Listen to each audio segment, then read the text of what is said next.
Masak Bu? Belum sarapan? Sama Bu, saya juga belum sarapan, baru lontong doang sepiring. Jangan-jangan jamaah ini kena demamnya Olga kali ya? Kalau ngucap salam mau jawab salam kayak penggemis. Itu kebangetan Bu Olga. Saya ulangin lah. Pokoknya kalau nggak mau dibilang grupnya Olga, yang lagi dilaporin ke polisi, kalau nggak minta maaf, jawab salam siapapun yang salam, kudu kencang. Assalamualaikum warahmatullahi wabarakatuh. Ya Bu, di dalam ucapan tadi bukan sekedar ucapan, ada salam keselamatan, ada rahmat, ada barokah, ujungnya berkah. Orang yang selamat dapat rahmat pasti berkah. Innal hamdalillah nahmaduhu wa nasta'inuhu wa nastaghfiruh wa na'udzu billahi min syururi anfusina wa sayyiati a'malina may yahdihillahu fala mudhillalah wa may yudhlilhu fala hadiyalah. Amma ba'du. Dulu nih, Ibu udah masak Bu di rumah tadi? Udah nyuci? Calon ahli surga Bu. Ibu kalau masak ngedumel enggak Bu? Nyuci? Yang benar. Jangan-jangan ambil ngucek begini nih, laki sehari 5 kali ganti baju, punya anak-anak, punya suami, makan mulu. Ada nggak sini? Agak, paling 1, 2, 3, 10 Bu ya.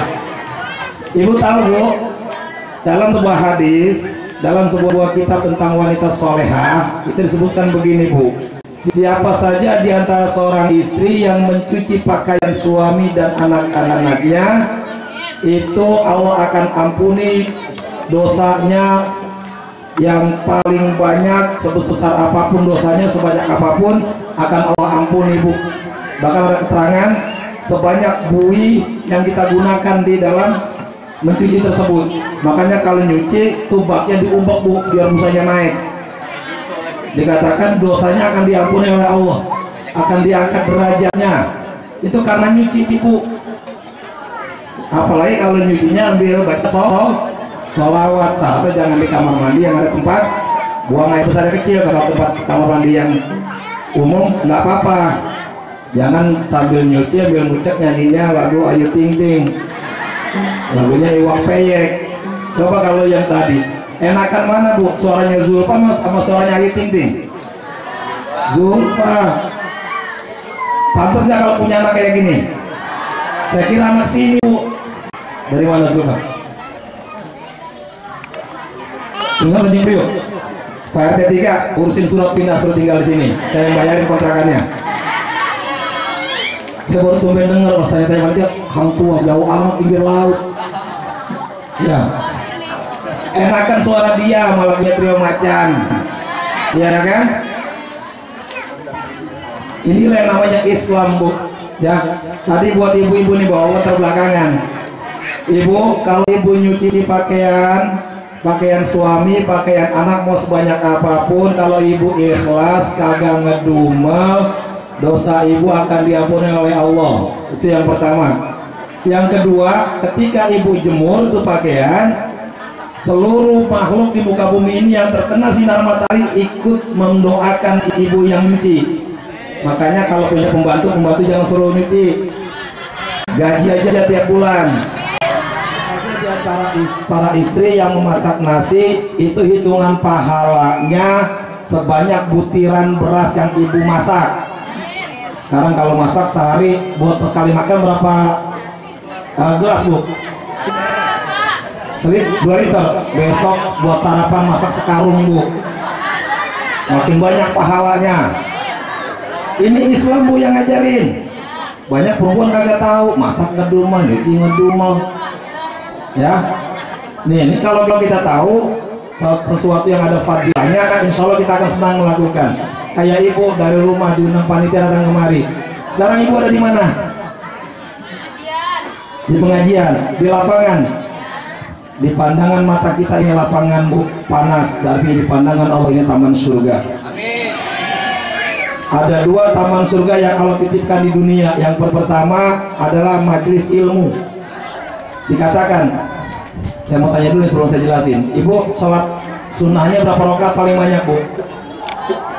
4. Kuat nggak 50 rakaat? Bapak kuat Pak? Ini bawa sekarang saya sebut ibu-ibu mulu. Kuat sebagai sunnah dalam satu waktu 50 rakaat. Hadirnya kita di sini mendengarkan ilmu baik yang disampaikan oleh Kiai kita tadi, yang insya Allah juga saya akan sharing, akan berbagi juga, nanti ada ustadz kita mempelajari satu bab mau diamalkan atau tidak, itu lebih baik daripada sholat sunat 100 rakaat Bu. Ibu cuma berangkat doang, duduk dengerin, jangan kayak ibu-ibu yang ada di sono penuh ngajinya setengah jam, ngobrolnya sejam setengah, main akur-akuran gelang dah. Lu gimana tuh gelang?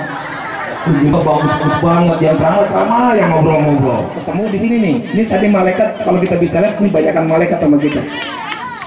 Ketika nyampe di sini, dia SMS-in teman-temannya yang pada nyebar, yang belum ketemu, datang kemari di RT 3 Remaja 239 lagi ngadain pengajian. Ini majelis ilmu, ini taman surga. Ya, kumpul semuanya di sini. Kemudian malaikat menaungi dengan sayapnya. Kemudian Allah tanya, wahai malaikatku, udah ketemu? Udah. Ada Allah gitu. Allah yang lebih tahu. Cuman terjadilah dialog di situ. Sedang apa umatku di sana? Sedang zikir, sedang mohon ampun, sedang memuji engkau. Oh, mereka memuji aku, besar-besarkan aku. Apakah mereka pernah melihatku? Enggak pernah ya Allah. Allah bilang, belum pernah melihatku. Saya sudah sebegitu rajin zikir kepadaku. Gimana kalau sudah melihatku? Dan salah satu golongan orang yang mendapatkan doa ampunan dari malaikat adalah orang yang berada di majelis taklim. Ya, yang menyampaikan ilmu di sini baik Ustadz kita tadi, kayak kita dengan Ustadz Imam nanti, ya, dan juga saya. Insya Allah kalau saya ikhlas, ibu ikhlas, kami dapatnya 1000, ibu dapatnya cepet. Gimana biar ibu bisa dapat seperti kami? Pulang ceritain, tadi gua ngaji belajar gini, belajar gini. Ibu dapat 1000, dia dapat cepet. Jadi namanya balighu anni walau ayah, sampaikanlah walaupun hanya satu ayah. Giliran lagi sujud, mau lagi ruku, Allahu Akbar, nenek-nenek diperkosa anak muda. Orang udah sujud dia masih nungging ini begini. Karena yang dibaca koran pos kota, di sembahyangnya sajadahnya koran. Sholat id bertahun-tahun sajadah kagak ganti.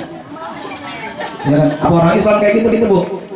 Islam Bu, cuman kurang peduli. Ya, kalimatnya sambut Ramadan, berarti mau nyambut, ada yang mau datang. Cuman kan herannya kita gini Bu, ini kita, ibu termasuk saya, Pak termasuk saya bilang para jamaah, berarti saya nggak masuk. Herannya kita, kalau yang manggil atasan kita, yang manggil pejabat kita, apa orang yang lebih tinggi dari kita derajatnya, kerjaan apapun pasti kita tinggalin, bener nggak? Kita lagi ngerjain apa, dipanggil mau pos tuh langsung kita. Cuman itu yang manggil manusia Bu, tapi kalau kita dengerin azan, yang manggil siapa Bu? Allah. Kita langsung wudu nggak? Kagak. Inna dzikra tanfa'ul mu'minin. Berilah peringatan, semuanya peringatan sangat baik untuk orang-orang yang beriman. Saya berikan peringatan buat diri saya juga buat para jamaah sekalian, bahwa kalau Ramadan mau datang, namanya kita nyambut tamu Bu, muliakan tamu Bu. Ya, caranya gimana? Masuk Ramadan, kita biasanya minta maaf kepada yang lebih tua, walaupun nggak salah yang tua datang yang ke yang muda, nggak salah. Ya, kemudian kita persiapkan ilmu kita, jangan sampai nanti Ramadan kita bingung. Kentut dalam air batal nggak ya? Pakai obat mata batal nggak ya? Ya kan, suntik batal apa enggak ya? Ya, jangan sampai bingung, pelajari ilmunya Bu. Jadi ketika kita masuk nanti kita nggak bingung lagi. Waktu sahur jam 4, imsaknya jam 4:20, ada 10 menit mau masuk subuh, 5 menit sebelum subuh boleh nggak ya makan? Itu pelajari yang gitu, jangan sampai bingung. Ya, masa bertahun-tahun kita puasa sampai sekarang kita masih nggak tahu ilmunya. Itu yang paling penting. Ya, nah, di samping kita sambut Ramadan, ada yang namanya santunan yatim piatu. Nah, sekarang saya mau tanya nih, panitia ngumpulin dana sebagai sabab, sebagai jembatan untuk dikolektifkan mengadakan acara ini dan diberikan kepada yatim piatu. Yang menyerahkan dana tersebut ibu sebagai dermawan dermawati dan bapak sekalian atau donatur atau munfik atau munfikoh. Kira-kira yang pantas berterima kasih yang mana, Bri? Yang menerima atau siapa? Yang menerima? Salah, Bu. Yang memberi atau menerima? Yang memberi? Salah. Karena yang menerima kan anak yatim nih. Sekarang apakah mereka yang harus terima kasih kepada para donatur atau donatur yang terima kasih pada mereka? Donatur terima kasih pada mereka. Jangan mereka yang terima kasih kepada kita.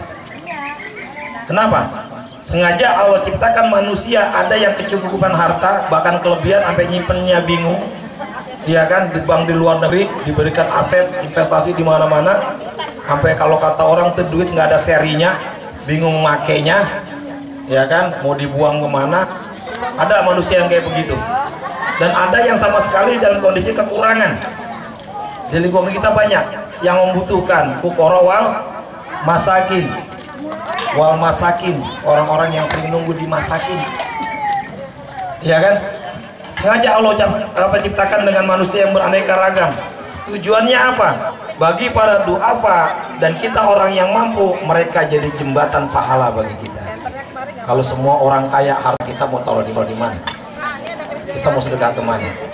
Ya, kayak di zamannya Umar bin Abdul Aziz, beliau hanya memimpin khalifah, ya, pemerintahan hanya 2,5 tahun.